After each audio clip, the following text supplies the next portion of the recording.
امروز همصحبت ما هستند سخنگوی سفارت ایالات متحده آمریکا در تاجیکستان خانم شفالی اگروال. من با تاجیکستان با شوهرم دیوید 2 هفته پیش اومدم. تاجیکی فارسی خیلی خوب حرف میزنین و شما در کجا آموخته؟ در زبانی زیبایی تاجیکستان تاجیکی گپ میزنم. بهترین. وقتی که هر دو زن و مرد بیرون از خانه کار میکنند آنها باید به همدیگر کمک دهند در خانه. برای همین بعضی وقت من غذا میپزم و بعضی وقت نوبتی شوهرم است.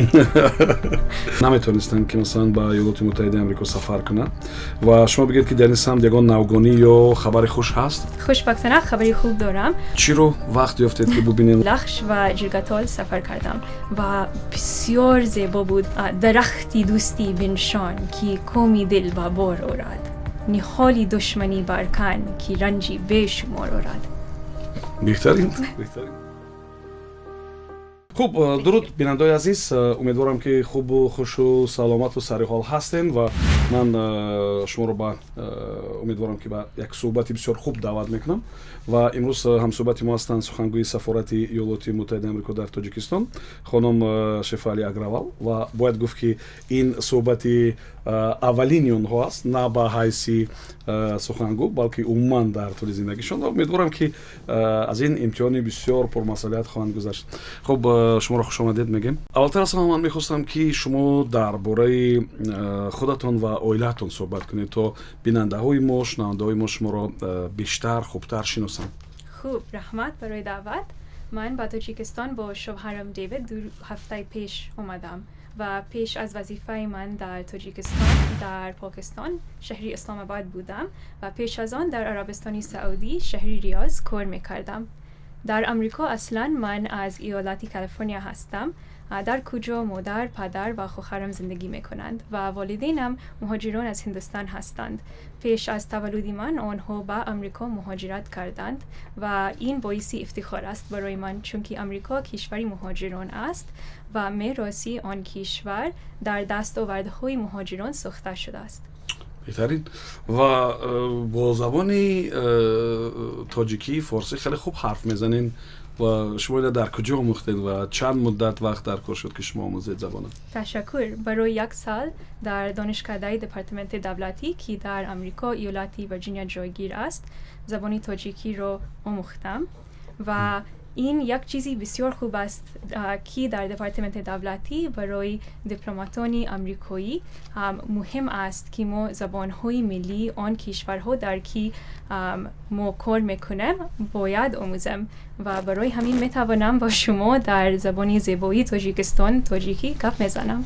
بهترین. ما بسیار خوشنود هستیم، بسیار، زیرا که شنیدن زبان تاجیکی از نفری که بخیرم زبان مادریش دیگر است بسیار گوارا هم هست. خب شما درباره همسرتون دیوید گفتین و نظری همسر شما دیوید با جای کاری نوتون چگونه است و من کدوم سنگین تر و دشوارتر است، شوهر دیپلمات بودن دیوید یا زنی دیپلمات بودن خودتون؟ سوالتون جالب است. دیوید من رو بسیار دستگیری میکند و من هم او رو دستگیری میکنم و این چیزی بسیار مهم است. مثلا وقتی که هر دو زن و مرد بیرون از خانه کار میکنند آنها باید به همدیگر کمک دهند در خانه. برای همین بعضی وقت من غذا میپزم و بعضی وقت نوبتی شوهرم است. و منم وقتی که در صحبت با دیوید با زبان تاجیکی خوب حرف میزد، یعنی شما برایش آموختین یا علاوه آموختین زبان؟ علاوه. آن کس 2 بار پیش در تاجیکستان زبان تاجیکی و فارسی ایرانی آموختن. خب سوال دیگر در مسئله گرین کارت است و حالی فرصت گرین کارت فرا رسید و بیننده های ما هم شنونده های ما هم خیلی زیاد به این چیز توجه دارند و بگین که مردم بخیر هم سوال های زیاد دارد و شما تصمیم ندارید که یک سلسله مثلا مشخص تهیه کنید و سوال و جواب ها باشد و گفتار ها باشد و مشورت ها باشد تا مردم معلومات بیشتر بگیرن، این گونه نقشه ندارید؟ حتما. هفته گذشته ما برنامه گرین کارت اعلان کردیم و در شبکه‌های اجتماعی بسیار معلومات نشر کردم و با شنوندگان رادیو وطن دعوت میکنم که شبکه‌های اجتماعی سفارت رو بینند در آنجا زیادتر معلومات هم نشر میکنه. خب چند سال اخیر مردم طریق برنامه‌های مبادلوی سفارت آمریکا با سببی که پاندمی و کرونا ویروس و این چیزا بود نمیتونستند که مثلا به ایالات متحده آمریکا سفر کنند و شما بگید که در این سمت یگان نوگانی یا خبر خوش هست، یعنی مردم کی میتونن که با سفر داشته باشند و همین گونه در برنامه‌های تبادلاتی شرکت کنند؟ خوشبختانه خبری خوب دارم. آهسته با کم شوی قضیه‌های کرونا ویروس کووید 19 در تاجیکستان، جهان و هم آمریکا ما این برنامه‌ها رو دوباره آغاز میکنیم. مثلا این ماه در ماه اکتبر گروهی اولین بعد از پاندمی کووید 19 به آمریکا سفر میکند از تاجیکستان. این توسط برنامه اوپن ورلد است و یک گروه به آمریکا سفر میکنند از برای آموختن درباره زنانی صاحبکاران. بهترین. و من شما یک سمتی فعالیتتون این مرکزهای آمریکایی است که اونجا مردم خیلی زیاد مخصوصا نورسان جوانان با آموزش فرا گرفته شدن و شما بگید که یعنی چند جمله درباره این مرکزها بگین و اصلا کیها میروند، چی امکانیت برای مثلا اونایی که میروند مخصوصا در سمت زبان آموزی و تبادل تجربه براشون فراهم میارد این مرکزها؟ خوب، در تاجیکستان ما 8 تا مرکزهای آمریکایی داریم. در دوشنبه، باختر، پنجکند، غرم، کولاب، خورا، خوجند و اسفره. ما بسیار محفل ها رو داریم در این مرکزها، مثلا محفلی تکنولوژی، محفل برای دختران، محفل برای حفظ محیط زیست و طبیعت، محفل های عکسگیری، فوتوگرافی و هم البته در این مرکزها زبانی انگلیسی رو درس دارند و خوش آمدید. بهترین. خوب، ولی کدام برنامه‌های فرهنگی را سفارت ایالات متحده آمریکا پیاده کردنی است در تاجیکستان؟ ما چندین برنامه‌ها رو در نقشه داریم. مثلا از روزی 21 اکتبر تا روزی 24 اکتبر در شهر خوجند فستیوال گو وایرال برگزار می شود. این برای نوگران و راهبران جوان است. در ماه نوامبر هفته بین المللی صاحبکاران برگزار می شود با چند بحث ها و چاره‌بینی های دیگر که در شبکه های اجتماعی سفارت زیادتر معلومات درباره این نشر میکنه و بعد از آن هفته تحصیلات بین المللی می شود. در ماه دکتبر افتتاحی رسمی جشنگیری 30 سالگی در رابطه آمریکا با تاجیکستان برگزار می شود و از جزی این چاره‌بینی هم یک کتابی عکس ها نشر می شود. بهترین. خب من برنامه گرانتی که سفارت پیشنهاد میکنه همیشه مورد توجه است، خیلی زیاد مردم از اون استفاده میبرند و من میخواستم که برای بیننده های ما، برای شنونده های ما درباره برنامه های گرانتی بگین که مثلا چگونه برنامه هستند، کیا میتونن استفاده برن؟ خوب، ما بسیار گرانت ها داریم و در اولی سال هر سال ما این گرانت ها رو اعلان میکنیم و گرانت ها برای هر ساحه جامعه داریم و سازمان های دولتی و هم سازمان های غیر دولتی می توانند درخواست سپارند. بهتره. خب اکثریت اونهایی که به تاجیکستان میان طبیعت تاجیکستان اون افزون میکند و براشون پسند میاد و شما در 2 هفته که در اینجا هستید، بیشتر از 2 هفته، چی رو وقت یافتید که ببینید عموما چخیل به کجا سفر داشتین و آیا واقعا هم طبیعتی که برای اکثریت مقبول نشد برای شما هم پسند اومد و چی چیزی بود که شاید برای شما مقبول نبود؟ من تازه آمدم به تاجیکستان اما علاقه امکانیتی سفر کردن داشتم.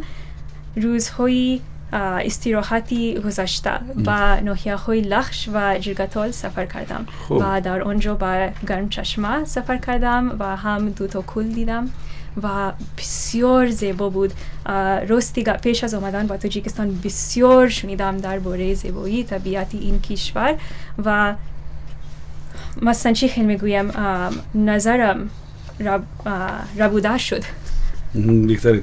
خب و ما شنیدیم که شما دوستدار شعر و رباعیات و این چیزا هم هستین، نمیخواستید برای ما یگان چی بخونین؟ شعرهای تاجیکی و من بسیار معقولند و برای شما یک شعر میگویم از حافظی شیرازی.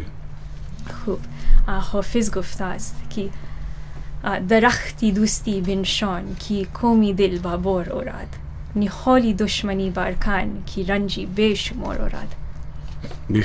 بهترین است. خوب و شاید که بعد این صحبت بعد یعنی مصاحبه مو مردم خیلی زیاد شاید کلام یک سوال و پرسش رو نمیدونم مخصوصا ژورنالیستان که سوالای زیاد دارن میخوان فوراً جواب بگیرن و من میخواستم که شما بگین که با سوالای خودشون چه خیلی میتونن جواب گیرن و راهی از همه آسان یافتن سخنگوی سفارت کدام است؟ البته خواهشی من است که برای شما از واسطه های اخباری عامه و هم برای شهروندان عالی تاجیکستان دسترس شوم. برای همین راهی آسانتر برای تماس با من توسط شبکه های اجتماعی سفارت است: فیسبوک، اینستاگرام، توییتر. بهترین. خوب بیننده عزیز، یادداشت میشم که ما صحبت داشتیم با سخنگوی سفارت ایالات متحده آمریکا در تاجیکستان شفالی اگروات و باید گفت که ما در عرصه 3 سالگی برقرار شدن مناسبت‌های رابطه‌های دیپلماتی میان تاجیکستان و ایالات متحده آمریکا قرار داریم و این صحبتی اولی شفالی بود و امیدوارم که برای شما پسند آمد و فکر میکنم که صحبت‌های آخری ما نیست و در ادامه با سوال و پرسش‌های زیاد خواهد بود که با آنها البته سخنگوی سفارت جواب میگن. من برای شما سایمانه ساری سپاس میکنم. امیدوارم که از رفت صحبت شما هم قناعتمند هستید و من همچون نفری که بیش از 20 چند سال تجربه کاری دارم میگم که شما از امتحان مصاحبه و راستان صحبت کردن گذشتید، یعنی شما توانستید که خوب صحبت کنید و خود رو خیلی راحت احساس میکنید بازم با زبانی که مثلا زبان تاجیکی، زبانی که شما آموختین و زبانی مادری شما نیست، ولی شما هم فکر میکنم که با من راضی هستید که این یک زبانی بسیار شیوا، زبانی شعر، سخن، ابراز نظر و محبت است. درست. تشکر میگم برای شما. سلامت باشید و موفق باشید. تشکر، سلامت باشید. زنده باشید. خوب بیننده عزیز، برای همه شما نیز ما برار و برکت و کامیابی را آرزو میکنیم. امیدوارم که از مرکزهای خب امریکایی استفاده میبرین و مهمانی ما گفتن که چی امکانیت و چی برتری رو دارند و امیدوارم که از من برنامه گرین کارتی که گفتن اعلان شده و بعضی سوال و پرسش های شما اونجا جوابگردانی شده در صفحه های رسمی سفارت و شبکه‌های اجتماعی، امیدوارم که حتما از این چیزا استفاده میبرید و از این امکانیت هم برای خودتون استفاده خواهید برد. سبحان جلیلوف بودم. موفقیت، کامیابی و برار رو برای شما آرزو دارم.